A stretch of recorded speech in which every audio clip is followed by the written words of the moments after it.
All right, welcome back, everybody. And here we go. It's the Commission Co. bringing you week 3 in the LOC. Yeah, I'm excited for week three. I mean, I think I counted, seven teams, I think it is, that are 2-0. And, that's exciting. I think that's the first time I went back a few times. I think that's the first time there were seven teams 2-0. Love it. So definitely excited to see who can go 3-0 and who doesn't. Next, first up, we have Bare Naked Ladies versus Templars, and it's overmatched. And I 100% agree with you. I think Bare Naked Ladies is one of the better teams in the league, and I think Templars is way overmatched. I think he has the least amount of points for. Correction, he is tied for third. Well, he's in third for least amount of points for. But yeah, and then Bare Naked Ladies. What can you say? He has like top three in points for, so definitely overmatched. Yeah, Bare Naked Ladies career 3-0 versus Templars too. So he's proven it in the past, and the past doesn't always tell the present. But I think, yeah, I absolutely agree with you with Bare Naked Ladies. He does look like one of the stronger teams, and things seem to keep falling in his favor. I see that James Washington's in his flex. If Deontay Johnson can't go, all of a sudden James Washington is relevant in his last flex hole. So, and when I look at Robert's team, I just really, there's really not much to say. It all started with the draft with all his, Cowboys, and not that they're not going to play well this year, but it's just having too many on one team, and yeah, it's going to be a joke. Yeah, I agree. I mean, it's funny because you kind of look at Joshua's team, Bare Naked Ladies, and he has James White, David Montgomery, and Swift on his as his running backs, DeAndre Swift. And you're kind of like, those aren't that good running backs. And he has this no running back by committee approach almost. I mean, Montgomery did get like 20 some points week one, but they're bottom tier, lower tier running backs, and he's still putting up 280 some points a week. It's surprising to me.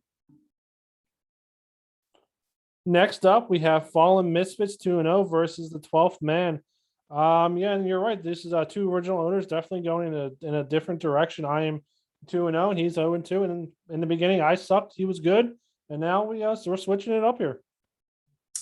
Yeah, you're absolutely right. And, I'll start right off the bat that I originally had picked you to win this one. And I'm going to continue with that pick. Brian looks like he's in serious trouble. You can see the frustration in the lineup just with the guys he still has on his bench. For you, Sean, this is a good game to get some revenge because right now, Brian, career lifetime is 5-1 versus you. So I'm sure for you, it's going to feel really bittersweet to get a victory from him.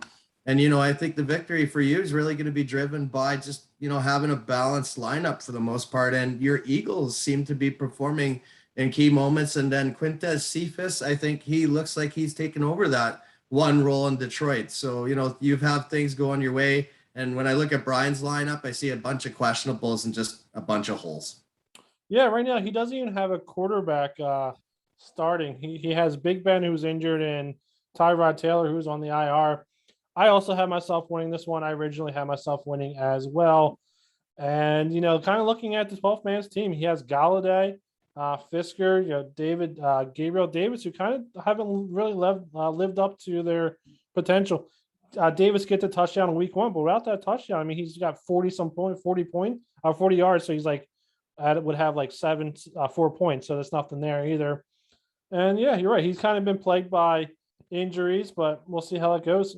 I mean, the good thing is for him, for the 12th man, is Josh Jacobs is playing Miami. And if Josh Jacobs does start, he will get him some points.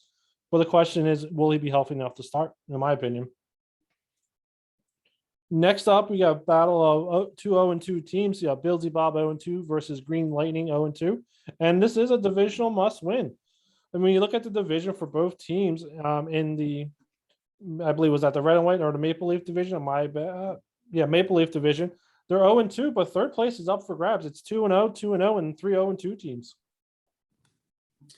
Yeah, absolutely. I think for one of these teams, if they lose, they're in serious trouble. Well, at least like serious trouble of obviously not making the playoffs, maybe consolation. But I mean, do you really want to put yourself in that scenario? And, it's when I look at both these rosters, it's not like they're terrible either. So, it's almost as if maybe they've run into bad luck or some bad scheduling. When I look at Billsy Bob's having Jared Goff starting, I mean, that can be a concern. We all know about what you feel about Matt Ryan, and we're still kind of waiting for that breakout game from Herbert for Green Lightning. So, I originally had Billsy Bob's winning this one, and it's so close to call. I'm actually going to stick with Billsy Bob's for the factor that maybe Deontay Johnson might not be able to go for Lucas. Yeah, I had Billsy Bob actually losing this one. I'm going to stick with that. Just because I think Herbert playing KC will get points. I think it will be a shootout. And then Carlos Hyde, to me, I kind of feel like he was the RB1 week 1, week 2, obviously completely different story. But playing Arizona, I think they're going to be able to run the ball at least, and I think he's going to get them some points.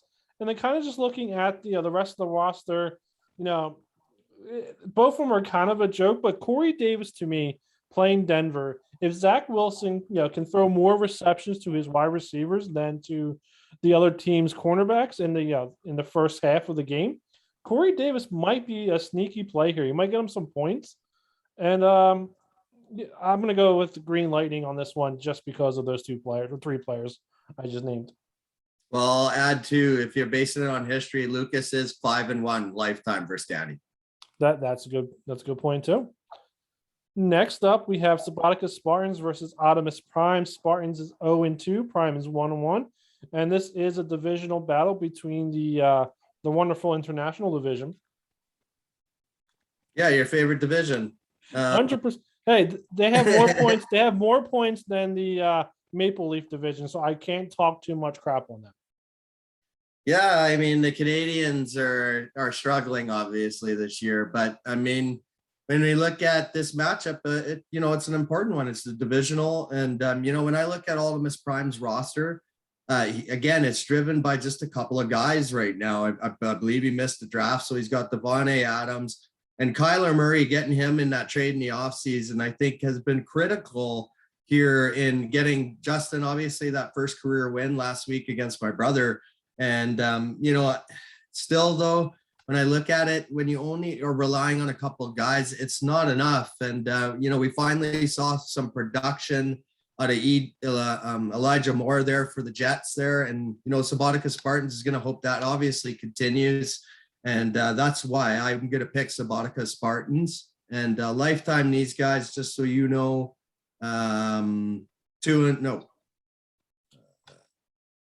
I can't find it here. You take over, but I'll find it. That's perfectly fine. I'll hop in right now.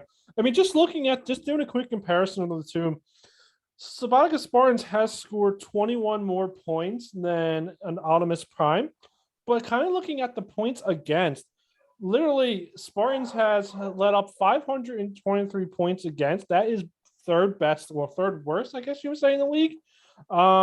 And where Prime is, technically he's in the middle. I think he's ranked, top 10, around 8 or something like that. So Spartans has played the really good teams. He's let up a lot of points. But just kind of looking at his roster, I mean, I did have him going 1-12, but looking at the rosters, as everybody knows, I am not a fan of Hurts. We all saw what he did last week against San Francisco, put up a nice big dud. Versus kind of Kyler Murray playing for Prime, playing Jacksonville. I mean, Kyler Murray's been a beast lately. I think he has 9 touchdowns with 3 interceptions. 7 passing, 2 rushing. So he's going to put up points. He's going to get on points. Looking at the running back room, I do like Spartans' running back room better than Prime's, but to me, it's just not enough. You got Elijah Moore, you got Pittman, and Demarcus Robinson, I believe, Demarcus Robinson playing against AJ Green, Devontae Adams, and Pascal. And Pascal's been putting up a couple points. Yeah, I think he has 3 touchdowns or something along those lines the last 2 games. So to me, Prime's going to win. It's going to be close. It's going to be based on those 2 guys, his wide receiver room and Kyler Murray winning for Prime. Yeah, and these guys are Prime's a new owner, so they've never played. So that's why I couldn't find it. That makes perfect sense. Next up, we have True North versus BC Lions. And I mean, talking about BC Lions, 0-2. I mean, he has all those picks, and he's 0-2. That's all you can really say about that.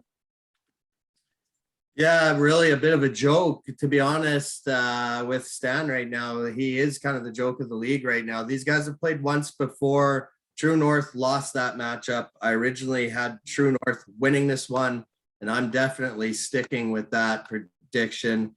Again, True North, a couple years back there, he had a couple of first rounders. They were early on in the draft. He got C-Mac, he got Joe Mixon. They're still on the roster now. And they're obviously a big driver of where his point production comes from. Aaron Rodgers, of course, matches up well against Tom Brady. So I know Brady's put up some decent numbers, but not really that decent for the amount of passing touchdowns he has because he's not a running quarterback.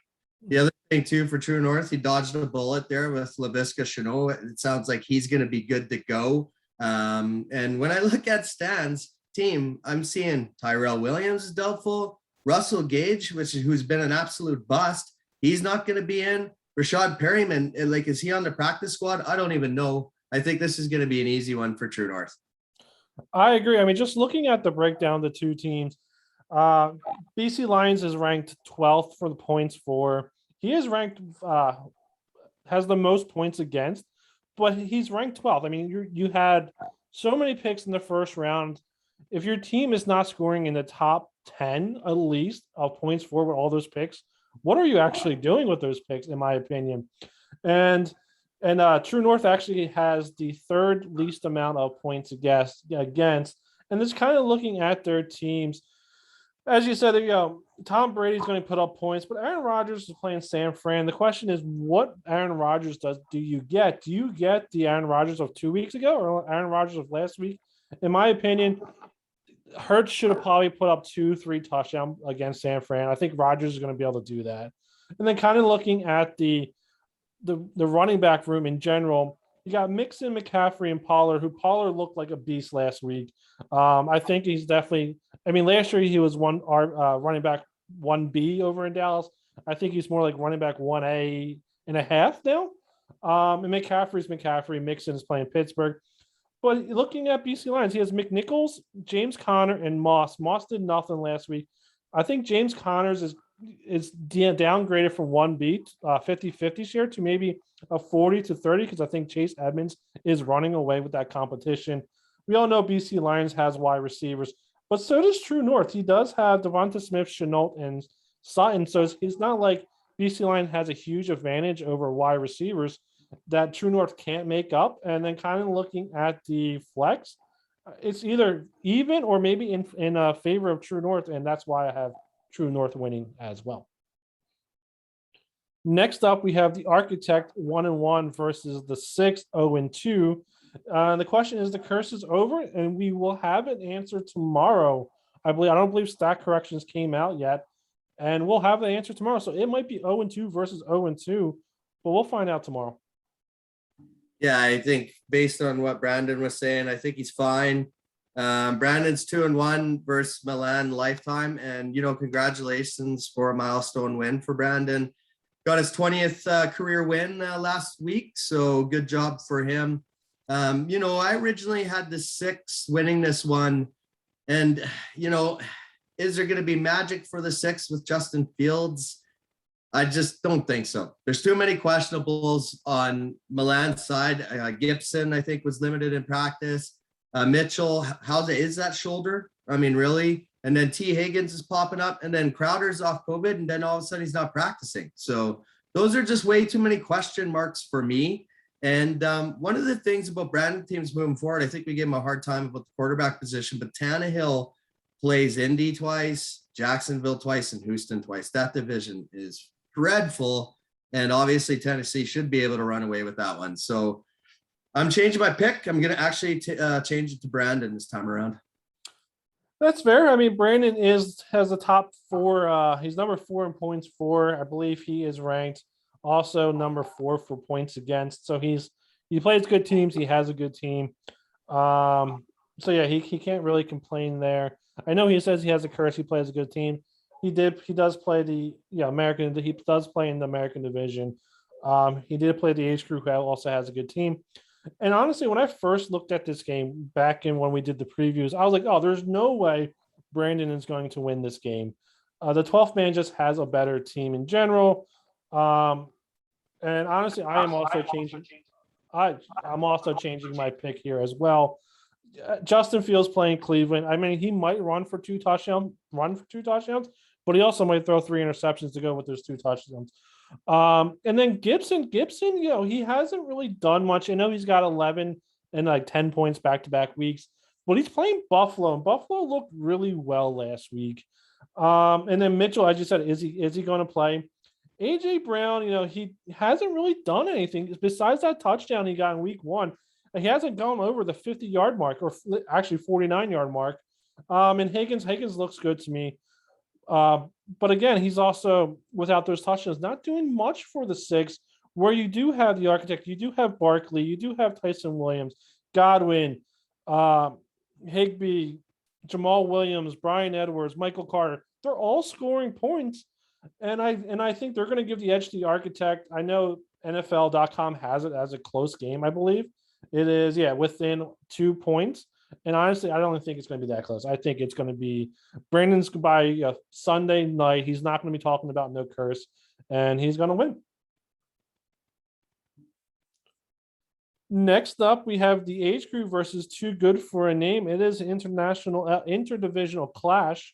What's your thoughts on this one?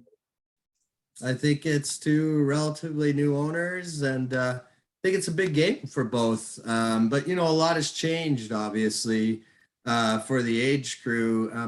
To be honest, this is the first meeting for both, so this is the first time they've ever faced one another. And what's changed for the Age Crew? Well, it's obvious. It's Tua's not ready to go, and obviously he was smart enough to pick up Jacoby Brissett on the waivers, but when you have to tip your hand to Jacoby Brissett, that's cause for concern for me. And, it's funny when I look at how always shitty has his lineup dressed.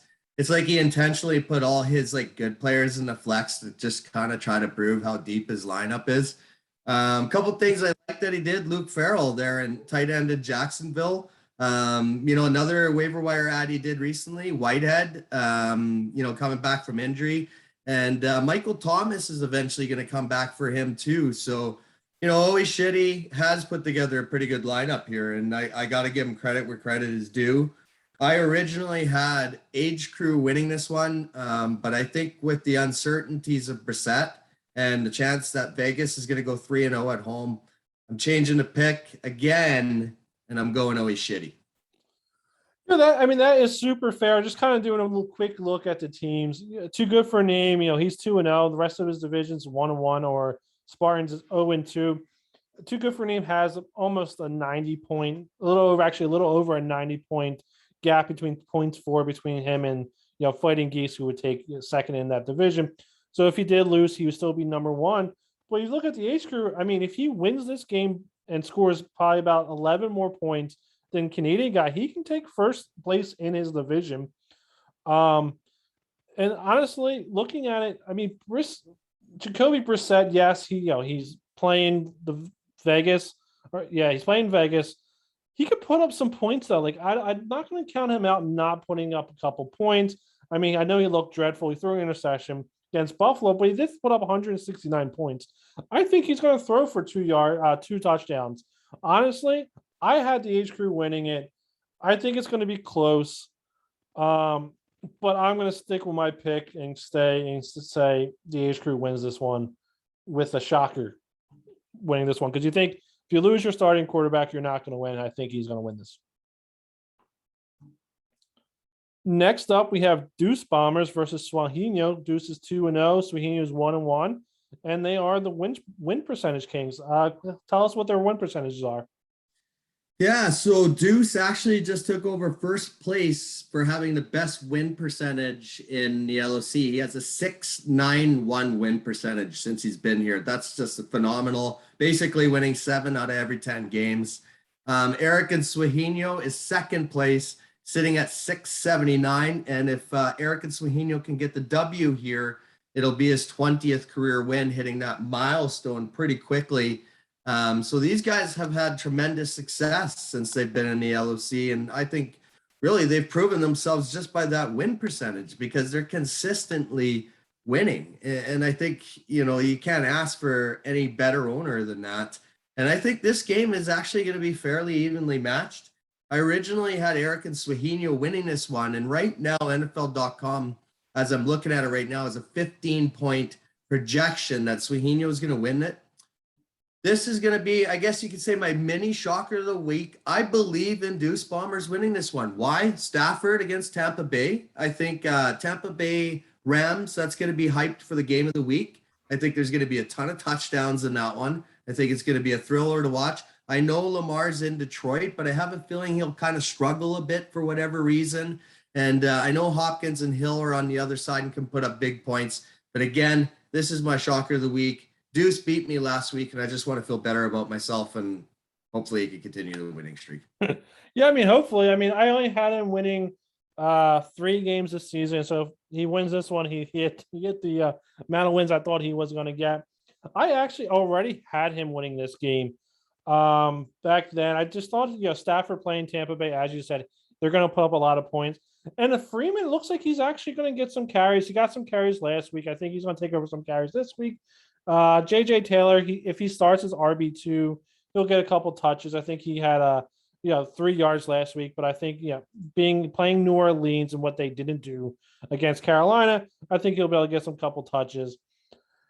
Then kind of looking at Swahinya's side, he does have James Robinson playing, but Robinson to me hasn't really done much. He's got about his max is 47 rushing yards and 29 receiving yards. He's playing Arizona, so it could potentially be a high-scoring game. But T-Law is not looking that great in my eyes. I think they're going to be playing from behind a lot to Arizona. I think Arizona's going to put up a lot of points there. And then Henderson, I know he was injured last week. The question is, and he didn't practice today, so is he going to play this week or is he not going to play this week? It's going to come down to those minor games. Looking at the points for between the two of them, there is a little over 4.02 points for difference between the two. And I think you're right. I think it's going to be a close game. I don't NFL stats, and we can look at them, but they always project me to score like 170 points every week. And I think it's going to be close, but I'm going to stick with Deuce Bombers for the win here. Next up, we have Horror Business 1-1 versus Canadian Guy 2-0. And it's for the first place in the red and white on the line. And honestly, I think this is another game where they can get revenge against you. You said their team was mediocre, and then he can turn around and go 3-0 against you, where you said, hey, your team's not that good. I think you projected him to go 6-7. So he can come back and say, yeah, take that, right in week 3 and shove it down your throat and take first place in the division. Yeah, and I'm excited that actually Norm has that opportunity. Norm has never beat me. He's 0-2 versus me lifetime. For Norm, it's great to see him turn it around. He still has the worst win percentage in all of the LOC, 286 lifetime. So he still has some room to grow there. But again, if he can go 3-0 here, that maybe this is the beginning of something special for Norman, Canadian Guy. And for myself, could it get any worse when my only good receiver and Antonio Brown gets COVID, so he's out. So really, it's going to come down to myself and having Josh Allen finally have a big game or play to expectations or play to the hype, because he hasn't been able to do that yet. Darren Waller, of course, has to be Darren Waller. And hopefully Nick Chubb can put up a ton of yards on the ground against the Bears. I already said that I was going to win, and I'm going to stick with it. I have to believe in myself in beating Norm. I think Odell is going to have a limited role. Trey Sermon, is he going to be ready to go? Not sure. And I think Mahomes is due for a mediocre game, and I'm hoping this is the week. Yeah, just kind of looking at Norm, he has 450 points and some odd change there. Mahomes has 78 of those. So I think that is close to, I don't know, not quick math. I don't know off the top of my head, but it's like 20% of his points is Patrick Mahomes. Like, seriously, feel free to do that math and let us know in the chat what that percentage is. But when your quarterback scoring most of your points, you're not getting production anywhere else. Without those points, he's at 380. Granted, that's better than some other teams, just the 12th man, the 6th, Billsy Bob. But he's not. That's not going to let you get you into the top tier teams. I mean, for me, my quarterback 2 weeks scored 20, less than 25 points. So when you're like to me, and then kind of looking at the differences, if you look at the running back room for Canadian guy, he's got Trey Sermon. Is he going to play? Hines is PPR back. If Carson Wentz is playing, he's not going to get any catches because Carson Wentz doesn't throw to his running backs. And McKissick, looking at your running back, you got Mike Davis, Chase Edmonds, and Chubbs. And I said, I think Chase Edmonds is going to get 60 to 75% of the carries there. Mike Davis is going to touch the ball.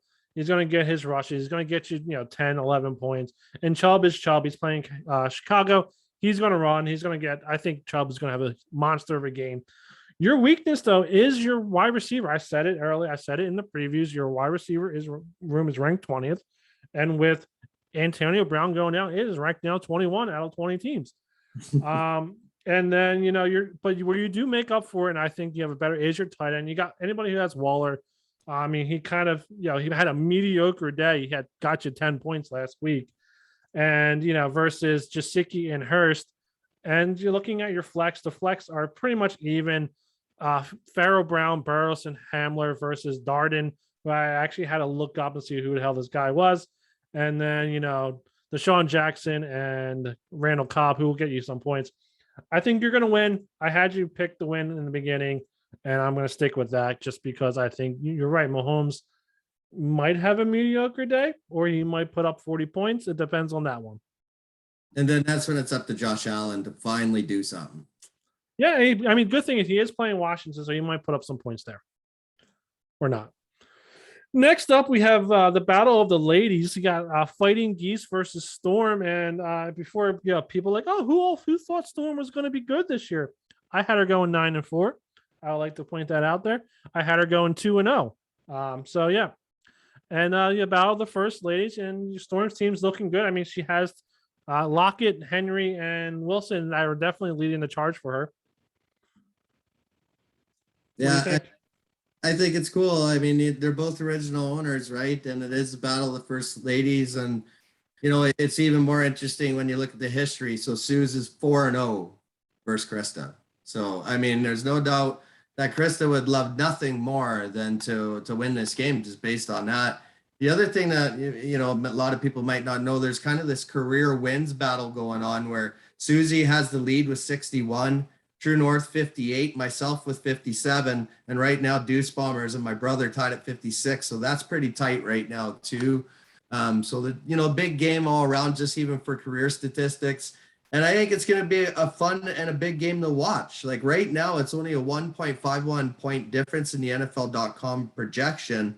And I see that Susie still has to dress a DL. So, it'll be interesting to see really if Tyler Lockett and Russell Wilson can keep it up. And I mean, in Minnesota, they might be able to, right? I mean, Minnesota, they've been playing in shootouts the first two games. And a lot of that is just because their defense really sucks.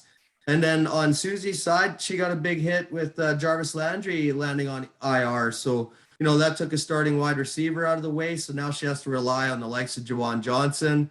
But Marvin Jones, he is the WR1 in Jacksonville there. And because of that reason, I'm going to give the win to Susie. Yeah, I was going to bring up that point that, we gave you a whole bunch of crap in the beginning of the year to say, oh, Marvin Jones is wide receiver 1. No, he's not. And then, honestly, he definitely is now. He definitely is the wide receiver 1 in Jacksonville. Looking at the two teams, though, Jameis Winston is playing the Patriots, where I think he looked like crap last week. And he threw 2 interceptions. He did rush for 1 touchdown, but he only got 1.84 points. And he's playing the Patriots, who I think are also going to not let him throw for that much. We saw what they did against Wilson. And Winston is interception prone. He will throw a couple interceptions. As you said, Russell Wilson is playing Minnesota. Henry is playing Indy. Peyton Barber, if Josh Jacobs doesn't go, I think he actually had more touches than Kenyon Drake last week. And Najee Harris is playing Cincinnati. I think Pittsburgh is going, especially with Big Ben doesn't play. They're going to run the ball with Harris. I know week 1, he had 100% of the rushes of the snap count. I'm not sure what he had week 2, but looking at Geese, she has Murray, Coleman, and Booker And let's just be honest, those Coleman and Booker are not people I want as my starting running backs. And then, looking down at the rest of her roster, looking at her flex real quick, she has Marquise Callaway, who we all thought was going to be great. And he's put up 14 points max, 14 yards max. And then she does have Kyle Pitts in her flex as well. And the Jawan Johnson, who had three catches in week 1 for 2 touchdowns, and then got three points last week. And looking at the wide receivers, to me, they're a wash. Rondell Moore, Lockett, and Sanders with Marvin Jones, Boyd, and Jefferson. They're all a wash. IDPs, I'm not going to even try, but just looking quickly at the IDPs, if TJ Watt can play against Cincy, he's definitely going to be a factor there. And I have Storm going 3-0. And that is everybody. So any final thoughts on this week? I think it's a critical week for a lot of teams, and I'm curious to watch, can 3 teams in the American division go 3-0? I mean, that would be quite the feat for sure. And again, if you go 0-3 and there's a couple of guys that can, you're looking at the loser bracket pretty early here.